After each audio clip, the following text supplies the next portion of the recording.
Good morning, good afternoon, everybody. My name's John Harlow. I'm the director of Somerset Community TV, and this morning I have Pete Sirois here with us. And Pete, many of you may know him. He used to be the manager here at Channel 11. He has a long-time show, Maine Social Justice. You've been in different positions in the town throughout your life. Born and raised here in Madison. Yep. Born right on Pine Street. Yep. I was born in town. Yeah. During the blizzard. Yep. So you came to me the other day with an idea, and I think it's an idea that's a good one, and it was on my mind as well. And on the committee that I'm on, which is the Living Well Committee, we've talked about transportation, and so I wanted to have a sit down with you this morning to hear about your idea and how you could see it taking shape and what exactly it is you're thinking of. Well, I guess I should start from the beginning.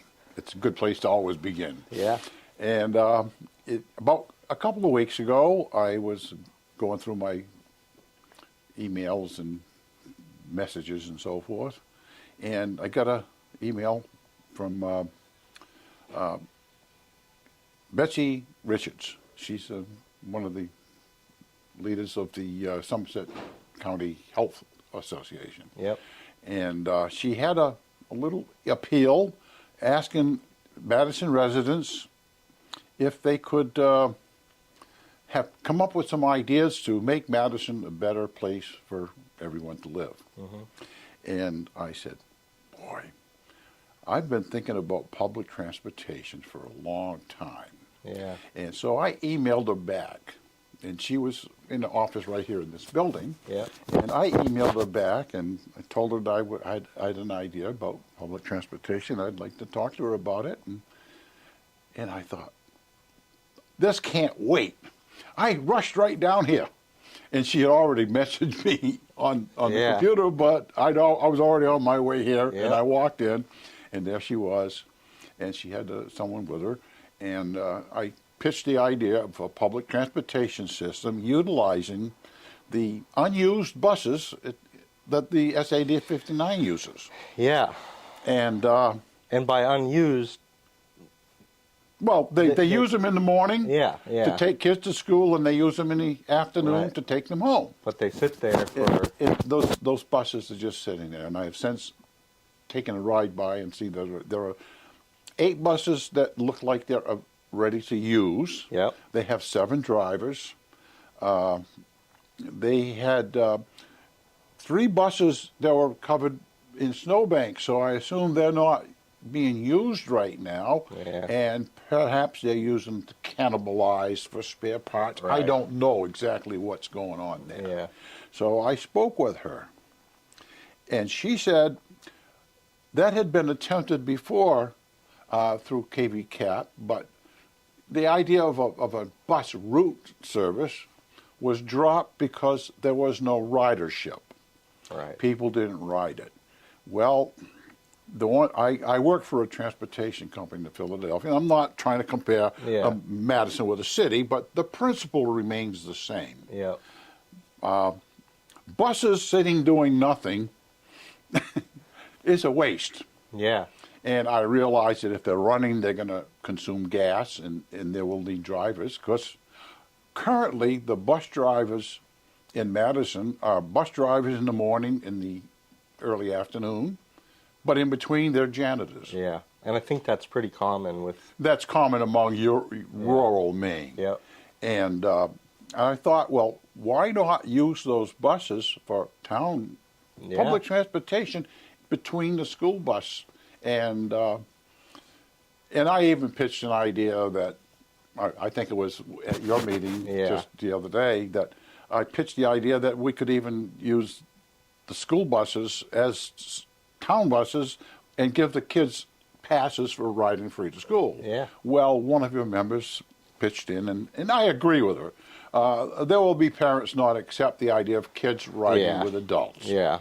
And that was probably, I tried to get it so that people could use the buses early in the morning. But most people that are elderly or without transportation,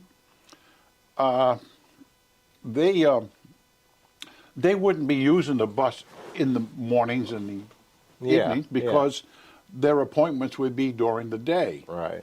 And they would have to shop during the day. That would be the optimum time for the shopping. Yep.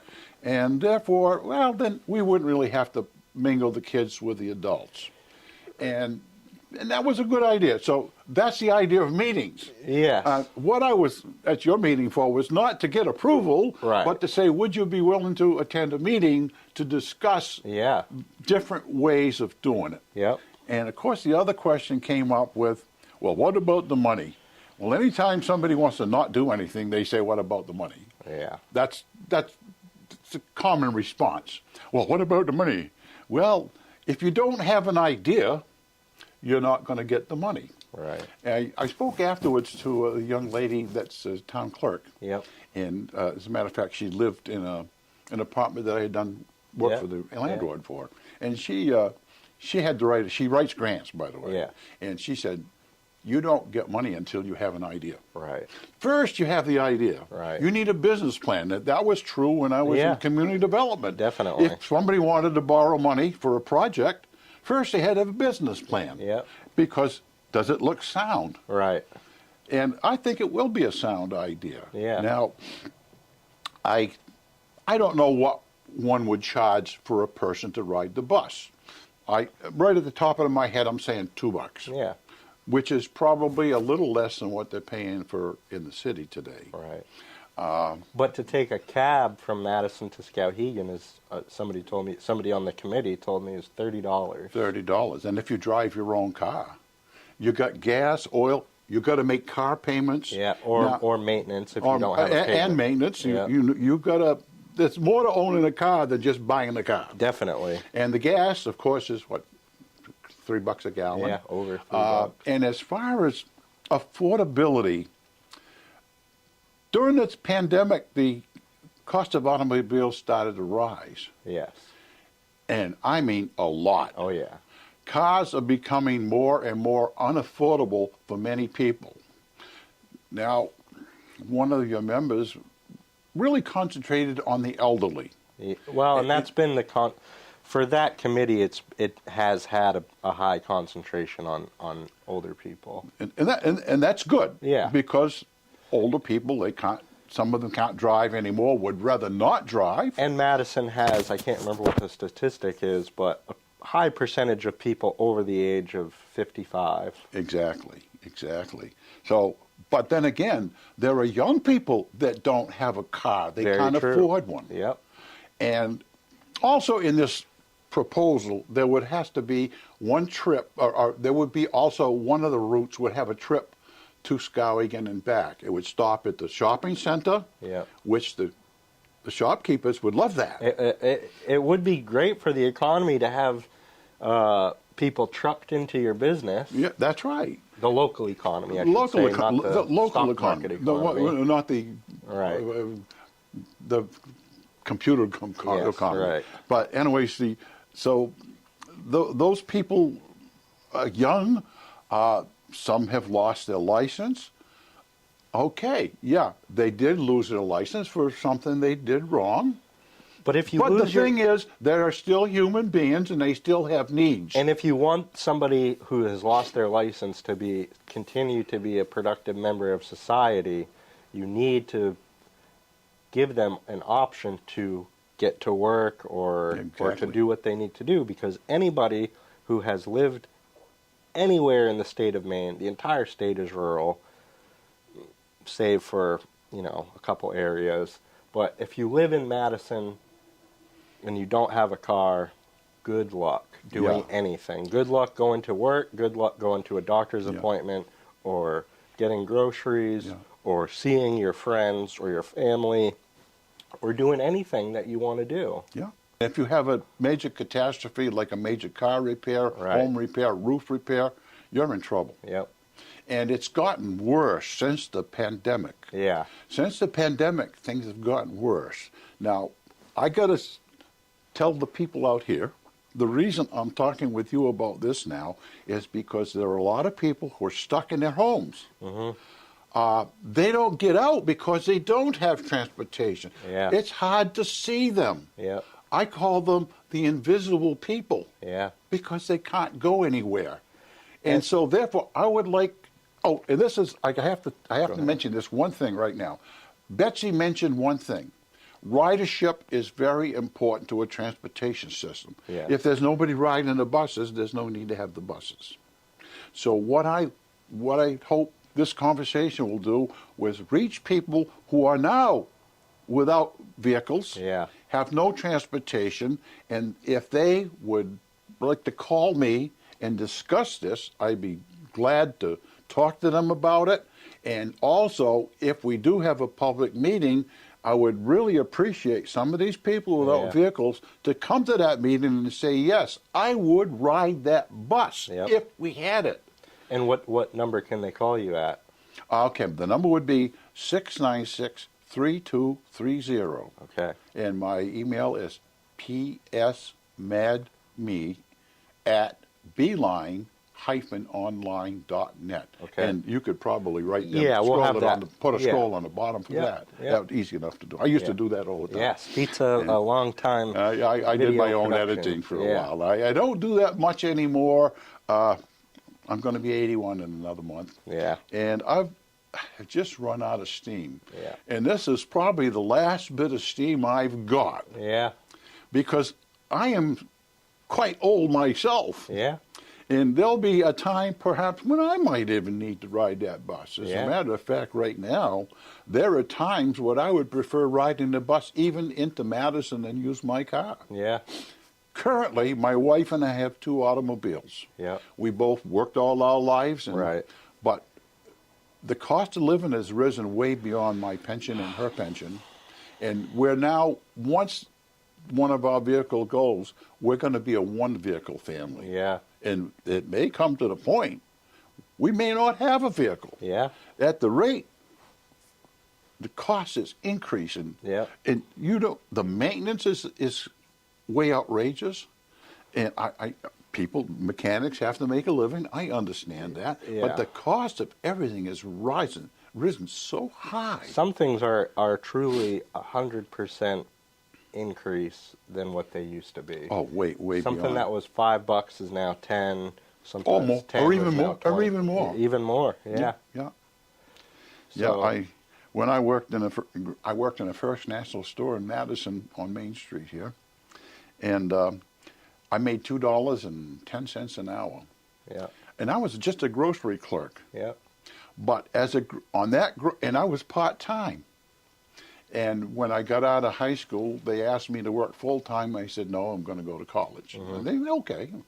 But at that time, even working part-time, I could have afforded to get married, buy a small house, and drive a used car. Yeah.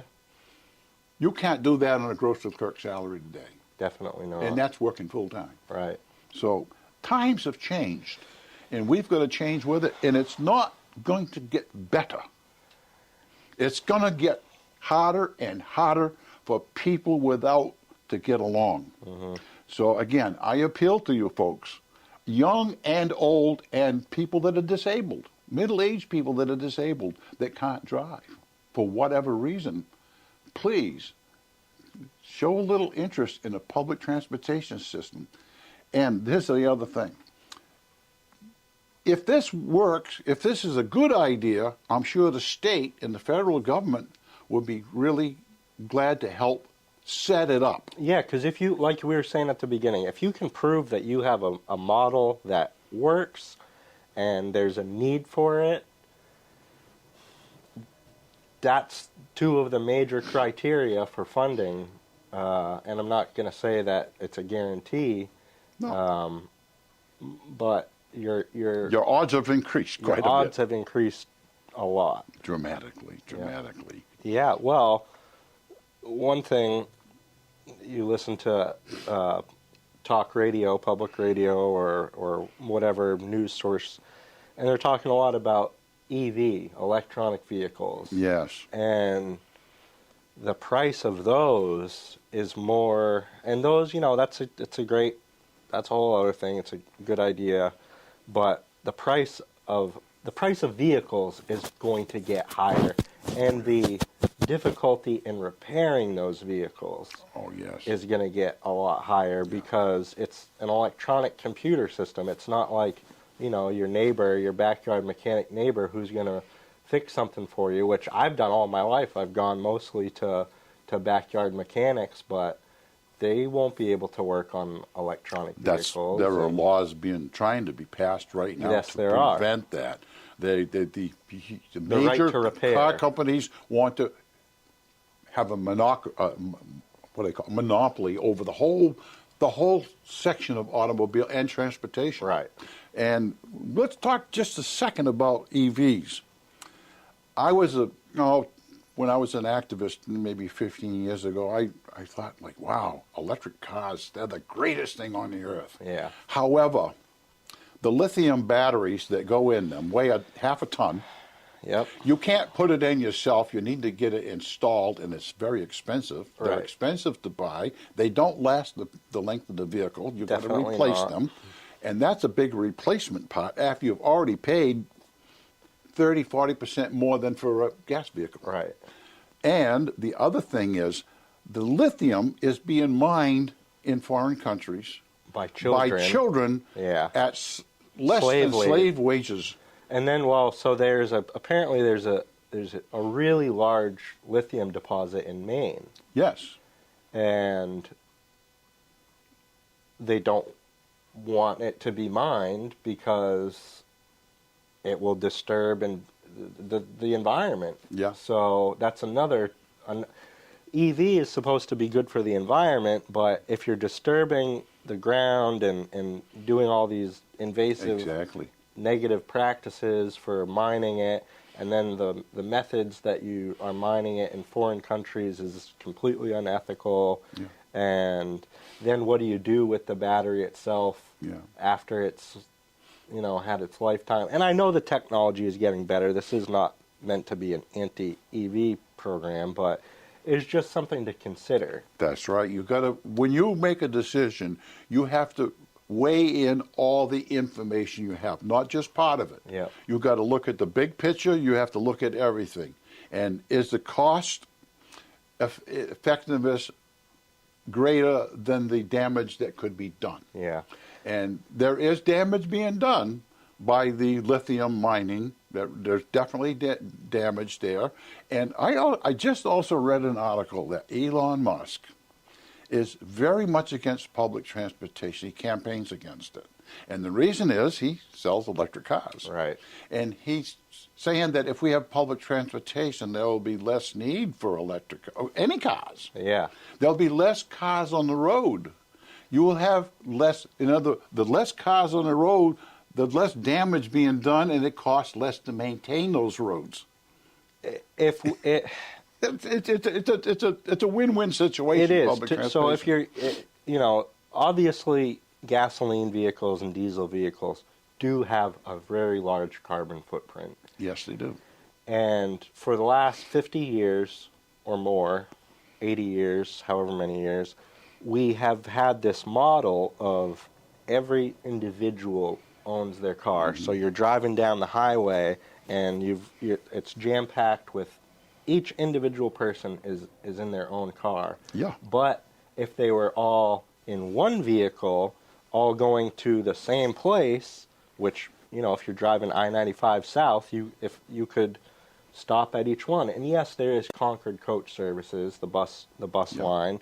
But if you look back, like we said earlier, public transportation used to be the norm. Exactly. You could get on a train in Skowhegan, Maine, and go to Boston or to Quebec or wherever you wanted to go, and all it cost you is the price of a ticket. You're a few years younger than me, John. When I was a kid, my mother went to the train station in Madison and got on a train to South Portland where my father was working in the shipyard. Yep. Okay, that was one thing. Prior to that, Madison had a trolley service Yeah. that ran back and forth to Skowhegan and Lakewood Yeah. in a trolley, and there was a turnaround between Pleasant Street and Main Street in Yeah. Old Point. Yeah. In that area, that's where they turned them around. What they did to reverse the trolley, they didn't back the trolley up. They had a track that went on a rotation basis, and it just turned it around and went out again. They still have one of those in Unity Yes, they at do. their historic railroad. The train, yeah, yeah. it's a historical site, Yeah. and I learned that from my grandmother, who was a little girl when they still had it. Wow. And Do you know where it was physically? I know exactly because we discovered it because the Roche boys lived on Old Point and I lived on Pleasant Street, and Yeah. the space in between was a big field. Yeah. And boys like to dig holes. Yes. We dug holes everywhere. Yeah, yeah. And we dug up and we got railroad spikes. Wow. Well, what are railroad spikes doing here? Yeah. Yeah. So my granddad said, there used to be a trolley car. Yeah. And there were tracks, and they ripped them up, of course. But, Yeah. of course, some of the spikes laid in the ground. Yeah. And it was by accident that I discovered we had a transportation system in Madison. Yep. And when I was also young and even a teenager, there was a store called Koritzky's, a men's clothing store on Main Street in Madison, and the Greyhound bus stopped there every day, Wow. twice a day, Yeah. going to Portland and Bangor and Ports North and Yeah. South, and from there you could transfer to another bus to go on to Boston or Los Angeles. And what you just said reminds me of a point that we needed to touch on, which is frequency of trips. Exactly. Because if you have to get on the bus at, say you have an appointment at noon, and you got to get on at 10 a.m., and it doesn't come back until 5 p.m., Exactly. That's You're not gonna say- that's not a transportation system. That's a hit or miss ride. I mean, it's better than nothing, but No, actually it isn't. You can walk there faster yeah. And so if you could walk. when ridership goes down, and this was a point that you made, when ridership goes down, sometimes it's not because of a lack of need for the ride. It's that people don't want to wait 2 hours to go back. to or more or sometimes. more and more. Yeah, I checked the route, the schedule and the route of the current school buses. Yep. It is really comprehensive. Yeah. I wish I had the map with me. Yeah. You can go online and look up Madison school buses, and you can find out just exactly the frequency. And the trips average a little less than an hour. Yeah. So if you would dispatch a bus every hour or every hour and give the driver a 10-minute break, Yep. Yep. there's nothing wrong with that. That's at one end of the line, and Yeah. then start again. Yeah. And you got 7 buses doing that. And some of them actually interchange. You can transfer from one to another. Yeah. You issue a transfer. Yeah. You could.